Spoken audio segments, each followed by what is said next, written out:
Flood waters receding after storm batters western Alaska. Flood waters were starting to recede in some parts of western Alaska that were battered by the worst storm in a half-century, leaving debris flung by the powerful Bering Sea waves on beaches and in seaside communities. The storm, the remnant of Typhoon Nome.It, was weakening Sunday as it moved north from the Bering Strait into the Chukchi Sea off Alaska's northwest coast.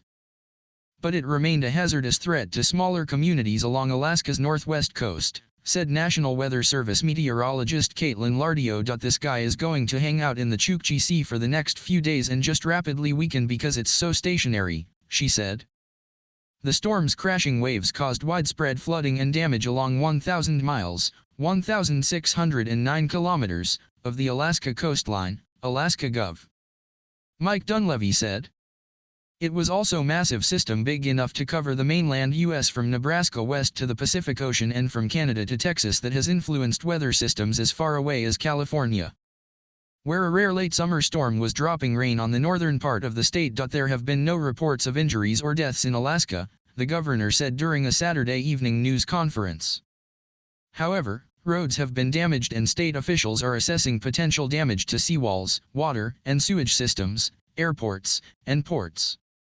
Several communities reported the force of the incoming water, often propelled by winds gusting near 70 miles per hour, 113 kilometers per hour, knocked some homes off their foundations.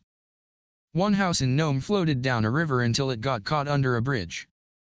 Many homes were flooded and about 450 residents on the western coast sought refuge in shelters, with more than half of them at a school in Hooper Bay, where they ate processed moose donated by village residents. Others rode out the storm on higher ground outside their communities. The former typhoon caused the highest water level at Nome.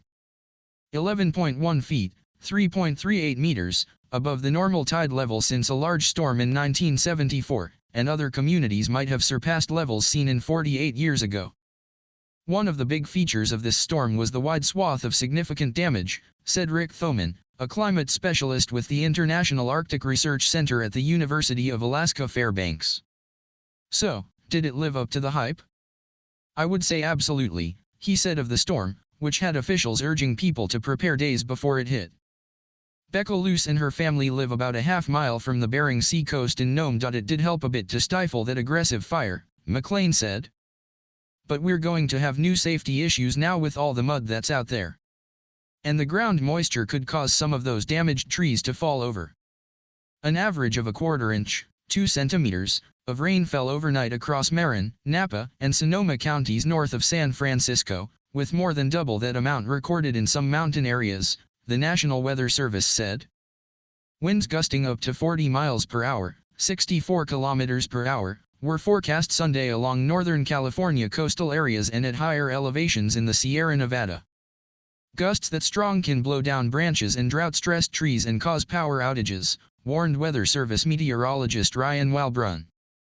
He said thunderstorms were expected on and off until at least Monday, making for slick roads during the morning commute.